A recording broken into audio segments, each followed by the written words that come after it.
বিব্রত মুখ্যমন্ত্রী তথা অপদার্থ স্বাস্থ্যমন্ত্রী তার প্রতিহিংসা পরায়ণতাকে চরিতার্থ করার জন্য এই সাসপেনশন যেটা করেছেন তা অবৈধ। তাদের ক্যারিয়ারটাকে ধ্বংস করার জন্য এবং এদের মাধ্যমে সমস্ত জুনিয়র ডক্টরস ফোরাম যারা আছেন তাদেরকে কার্যত ভয় দেখানোর জন্য এই 12 জনের নামে নন বেলেবল অফেন্স দিয়ে সিএমওএইচ কে বাধ্য করানো হয়েছে এফআইআর করতে। তাহলে তাদের গ্রেফতার করার অ্যাম্পল স্কোপ এই vindictive lady worthless health minister of our state Mamata Banerjee তিনি তার পুলিশকে দিয়ে নেবেন।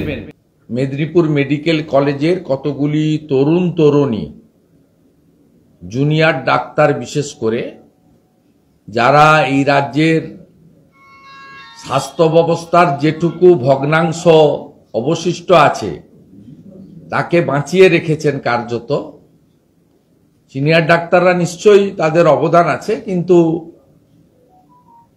আরএমও হিসেবে সমস্ত মেডিকেল কলেজ বা অন্যান্য জায়গায় এই জুনিয়র ডাক্তারদের ভূমিকা এবং যে কোনো এসওএস, যে কোনো ডিজাস্টার লাইক সিচুয়েশন বা কোনো অ্যাক্সিডেন্টাল ঘটনা ঘটলে যেখানে স্কিল্ড ম্যান পাওয়ারের প্রশ্ন থাকে সেক্ষেত্রে জুনিয়র ডাক্তারদের ভূমিকা বা ট্রেনি নার্সদের ভূমিকা আমরা কেউ অস্বীকার করতে পারি না। তাই তাদেরকে যে সাসপেন্ড করা হয়েছে, ভারতীয় জনতা পার্টির ডক্টর সেল ইতিমধ্যে সকালেই তাদের স্ট্যান্ড জানিয়েছে। আমরা আবার অফিসিয়ালি আমাদের ওয়ার্কিং প্লেস, স্টেট হেডকোয়ার্টারে যে ওয়ার্কিং প্লেস, সেখান থেকে জানাতে চাই যে আমরা এই সাসপেন্ডের সিদ্ধান্তের বিরোধিতা করছি এবং অবিলম্বে এই সাসপেনশন প্রত্যাহার করার জন্য অনুরোধ নয় দাবি করছি। বিষয়টা মুখ্যমন্ত্রীর যে বরাবর একটা চালাকি, দ্বিচারিতা এবং মিথ্যাচার তার প্রমাণ এই ঘটনার ক্ষেত্রেও তিনি দিয়েছেন। আমরা যে ক্ষেত্রে সম্প্রতি আরজিকর কাণ্ড বা অভয়া কাণ্ড যে নামেই বলুন, সেই ঘটনাতেও যখন সোচ্চার হয়েছে গোটা বাংলা, গোটা দেশ, পৃথিবীর নানা প্রান্ত, তখনও এই মুখ্যমন্ত্রী 10 লক্ষ টাকা ক্ষতিপূরণ, তারপরে এই ঘটনাটাকে চাপা দেওয়া, ঘটনার পিছনের রহস্য তাকে আড়াল করা, এভিডেন্স ডিস্ট্রয় করা, সব কাজটা তিনি তার সাঙ্গপাঙ্গদের নিয়ে করেছেন। এক্ষেত্রে আমরা প্রথম দিন থেকে আপনারা মিডিয়া এবং হেলথ ডিপার্টমেন্টের লিখিত যা হয়েছে, প্রেসের সামনে মনোজ পন্ত, নারায়ণ স্বরূপ, নিগম রায় এসেছেন অনেক পরে, যখন আপনারা বললেন, আমরা বললাম মেদিনীপুরে বিজেপির যুব মোর্চা অ্যাজিটেশন করেছে, অন্য দলের লোকেরাও কম বেশি করেছে, আমি অস্বীকার করব না। তখন বাধ্য হয়ে বিকেলবেলা একটা প্রেস কনফারেন্স করেছিলেন।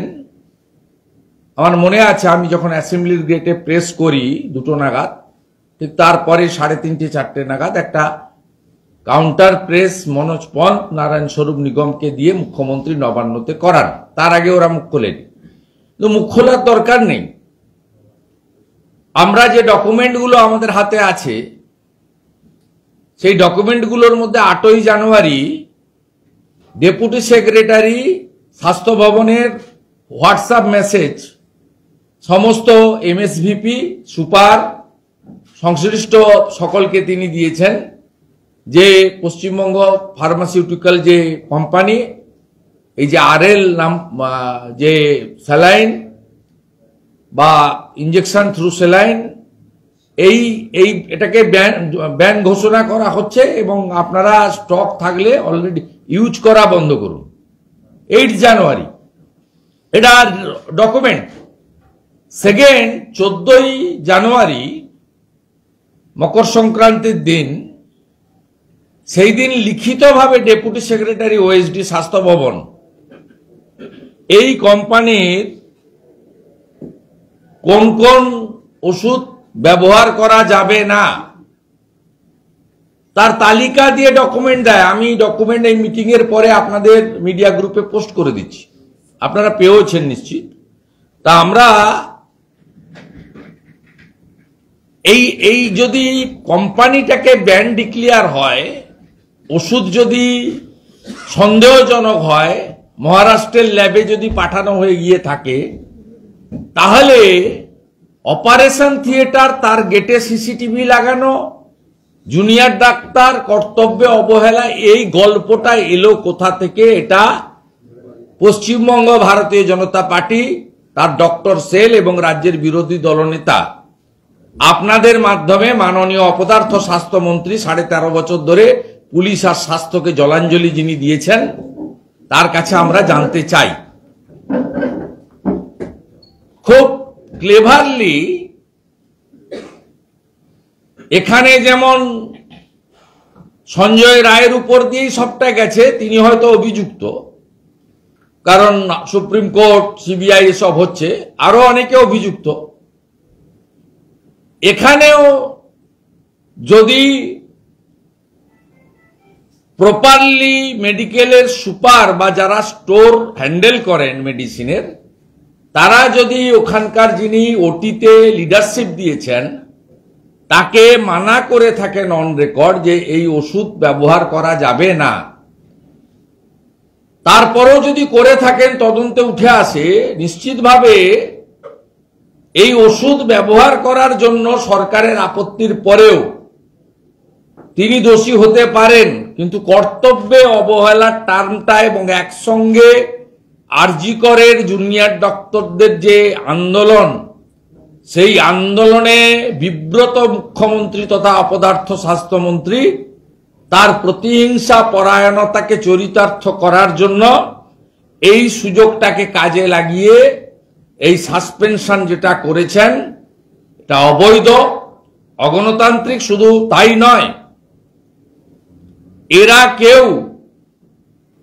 এরা কেউ ক্যাপিটেশন ফি দিয়ে কোন প্রাইভেট মেডিকেল কলেজ থেকে ডাক্তার হননি, ম্যানেজমেন্ট কোটার ডাক্তার নয়। আমরা যা খোঁজ নিয়েছি, এরা প্রত্যেকে মেধাযুক্ত, পড়াশোনা করে এসে সাধারণ মধ্যবিত্ত কৃষক পরিবার থেকে উঠে আসা সমস্ত কৃতি ছাত্র ছাত্রী যারা পড়াশোনার মধ্য দিয়ে নিজেদের মেধা অধ্যবসায়ের বিকাশ ঘটিয়ে ডাক্তারি পেয়েছেন, তাদের ক্যারিয়ারটাকে ধ্বংস করার জন্য এবং এদের মাধ্যমে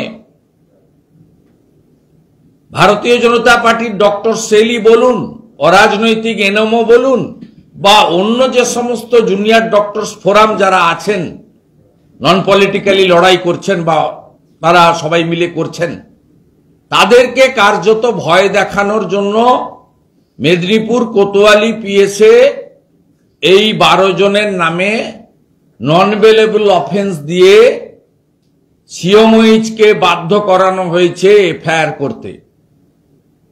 অর্থাৎ শুধু সাসপেনশন নয়, এক্ষুনি যদি আমাদের এই এফেক্টেড ডক্টরসরা আদালতে গিয়ে কোনো প্রোটেকশন না চান বা না পান, তাহলে তাদের গ্রেপ্তার করার অ্যাম্পল স্কোপ এই vindictive lady, worthless health minister of our state Mamata Banerjee, তিনি তার পুলিশকে দিয়ে নেবেন। আমরা এক্ষেত্রে ভারতীয় জনতা পার্টি এবং as a leader of opposition এবং আমাদের ডক্টর সেলের 3 জন রেসপেক্টেড লিডার্স এখানে আছেন, অত্যন্ত সেন্সিবল লিডার এরা। এই লিডাররা তাদেরকে লিগ্যাল সাপোর্ট দেওয়ার জন্য প্রস্তুত আছে, যদি তারা চায়। ফুল সাপোর্ট দেওয়ার জন্য আমরা রেডি আছি, যদি তারা আমাদের ডক্টর সেলের সাপোর্ট চায় বা এলওপির সাপোর্ট চায়। তাই আমাদের আজকে প্রেস বার্তার 3টে পার্ট। একটা হচ্ছে অবৈধ সাসপেনশন এবং এফআইআর এর আমরা নিন্দা করি। দ্বিতীয় হচ্ছে কর্তব্য অবহেলার টার্ম আসতে পারে না, কারণ রাজ্য সরকার তার স্বাস্থ্য দপ্তর অন রেকর্ড এই কোম্পানি এবং এই ওষুধকে ভেজাল ডিক্লিয়ার করে ব্যান ডিক্লিয়ার করেছে, অন রেকর্ড ডকুমেন্টারি এভিডেন্স, ভার্বেলি নয়।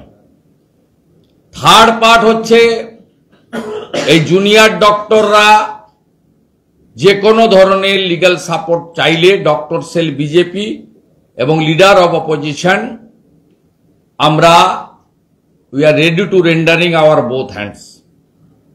শুধু তাই নয়, কলকাতা হাইকোর্টে যে 2-3টি পিল হয়েছে তার মধ্যে একটি পিল ডক্টর সেলের doctor Bishwapati Mukherjee with advocate Kaustav বাগচির মাধ্যমে করেছেন, তারা করেছেন, ওটা তাতেও আমাদের ফুল সাপোর্ট রয়েছে। এবং তার ফলে এই আপনারা নিজেরাই দেখেছেন, স্পেশাল সেক্রেটারি হেলথ স্বাস্থ্য ভবনে আমাদের বিজেপির 15 জন এমএলএর সঙ্গে যখন শর্ট ইন্টারাকশন করছিলেন, যখন আমরা বলি কর্ণাটক সরকার আপনাকে 13 ডিসেম্বর 2024 অ্যালার্ট করেছে, তিনি বলেছেন আমরা 10 ডিসেম্বর 2024 জেনেছি।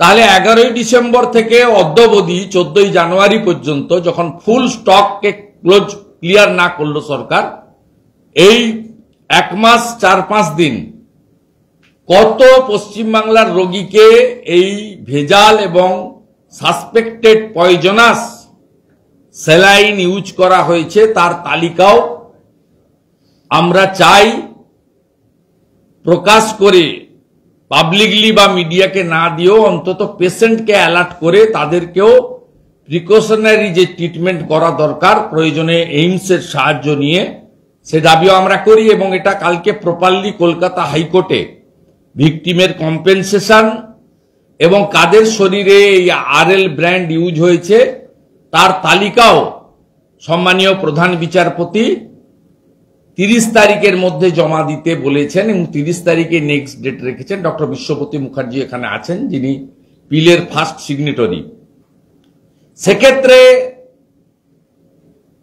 যেহেতু স্বাস্থ্য সচিবের বিরুদ্ধে আমাদের অভিযোগ, মুখ্য সচিবকে হলফনামার মাধ্যমে এই তালিকা মহামান্য উচ্চ আদালত কলকাতাতে মাননীয় প্রধান বিচারপতির বেঞ্চে জমা দিতে হবে। আমাদের ভিডিও ভালো লাগলে লাইক এবং শেয়ার করুন, কমেন্ট সেকশনে গিয়ে জানান আপনাদের মতামত। আরও ভিডিও পেতে আমাদের চ্যানেল সাবস্ক্রাইব করুন এবং প্রতি মুহূর্তে খবরের আপডেট পেতে প্রেস করুন বেল আইকন।